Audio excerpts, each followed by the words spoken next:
السلام عليكم اخوتي، اهلا ومرحبا بكم في قناه وصفه بليمه. اليوم ان شاء الله في وصفه جديده. الوصفه ديال اليوم مليئه بالفوائد الغذائيه اللي كيحتاجها الجسم ديالنا من الحديد وكذلك من الفيتامينات. المهم هذه الوصفه كانوا كيديروها الاجداد ديالنا من قديم الزمن. وصفه مليئه وغنيه كذلك. المهم قبل ما ندوزو للوصفه وكيفيه التحضير، ما تبخلوش عليا بلا لايك ديالكم كيف العاده باش تشجعوني. ولا كنتوا اول مره كتزوروا القناه ديالي او شفتوا القناه ديالي بالصدفه، مرحبا بكم في مطبخ بليمه.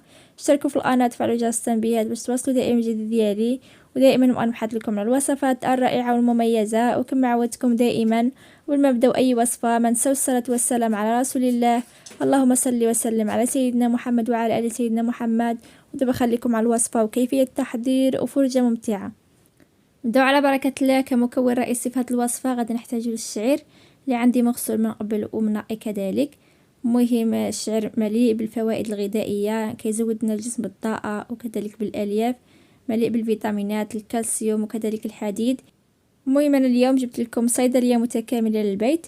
المهم في هذه الوصفه غادي ندير معكم غير كاس فقط، غادي نطحنه مزيان في الخلاط. ممكن الا كان عندكم الخلاط ديالكم ناقص شويه من الاحسن ديوه للماكينه او يعني الطحنه اللي كطحنوا فيها الدقيق ديالكم والماكينه ديال الدقيق طحنوا فيها الزرع. وصافي هنا غادي نحمرو مزيان بالنخله ديالو، يعني مباشره هنا غنوريكم بعد ما طحنته، واخا ما تطحنليش مزيان صراحه في الخلاط الكهربائي. المهم حاولت مع شويه. بالنسبه لطريقه التحمير ديال الدقيق معروفه بزاف، كلشي كيعرف يحمر الدقيق. المهم كنديروا الدقيق اللي طحناه ديال الشاعر في المقلاة بالنخله ديالو كما قلت لكم في الاول، وكنستمروا في التحريك. المهم كنقلبوا مره باش ما يتحرقش معنا. المهم كيتحمر بالتساوي، كيجينا محمر، كياخذ لون واحد ولا لون موحد. صافي انا غنبقى نحمر معكم هذه الكميه اللي شاركت معكم هذا النهار. المهم بالنسبه للكميه كتبان لكم كثيره، لكن بعد ما غنغربلها كتعطيني كاس بالضبط، يعني كاس ديال الدقيق ديال الشعير. غادي نخليو الدقيق ديال الشعير ديالنا تيتحمر لينا مزيان، وغندوزو مباشره باش نكملوا على الوصفه ديالنا. المهم بالنسبه للوصفه غادي نحتاج واحد الاناء يكون كبير او واحد طبسيل يكون كبير. غنجيبوا المصفاة او واحد الغربال اللي غادي نغربلو فيه الدقيق ديالنا. ضروري تغربلوا الدقيق ديالكم مزيان. المهم بالنسبه للتحمير ديال الدقيق تحمروه بالنخالته، ضروري تحمروه بالنخاله ديالو. المهم انا غادي نكمل نغربل الدقيق ديالي وغادي نوريكم في الاخير الكميه اللي حصلت عليها ديال الدقيق. المهم بالنسبه للكميه هي هذه كما كتشوفوا الدقيق ديالنا مغربل مزيان وكذلك محمر. المهم طلع من واحد الريحه مزيونه بزاف.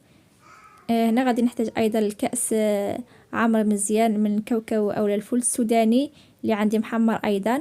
المهم حمرته من قبل اللي غادي نطحنه كذلك. المهم غادي نستعين بالخلاط، غادي نطحن الكاوكاو ديالي مزيان. بالنسبه للكاوكاو ما غاديش نغربلوه، لذلك حاولوا ما امكن طحنوه مزيان او لا خليوه حتى يولي عجينه. المهم على حسب الخلاط ديالكم.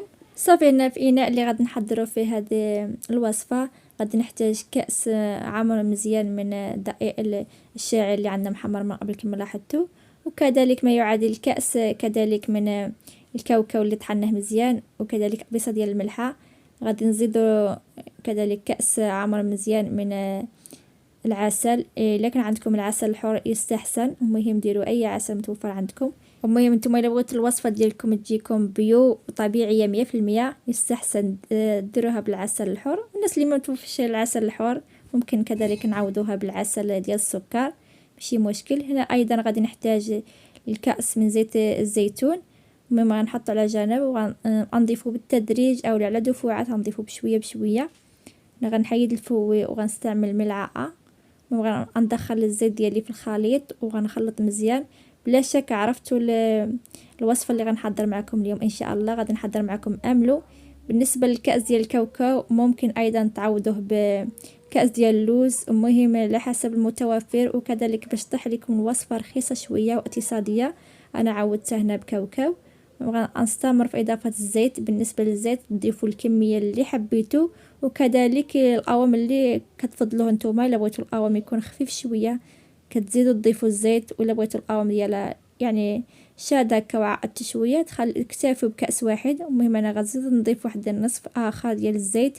كتبان لي يعني الخليط ديالي باقي اصح شويه، غادي نزيد نضيف النصف. المهم نتوما كتبقاو تضيفوا الزيت عينكم ميزانكم على حسب القوام ديال الخليط. وكذلك ممكن تزيدوا تضاعفوا الكميه ديال المكونات باش تحصلوا على كمية اكتر. بالنسبة لهاد الوصفة كتجي لذيذة بزاف، كتجي بنينة صدقوني، الوليدات ديالكم غادي يحماقوا عليها وكذلك الكبار. المهم هاد الوصفة سهلة واقتصادية، غادي نحضروها غير في البيت ديالنا، علاش نشريوها بالغالي وحنا ممكن اننا نحضروها في البيت ديالنا، مكونات اقتصادية ومتواجدين في كل بيت. المهم هذا هو القوام اللي حصلنا عليه في الاخير، ومنتوما ممكن تزيدوا تضيفوا الزيت باش تزيدوا تخفوها اكثر. المهم انا خليتها بهذا القوام.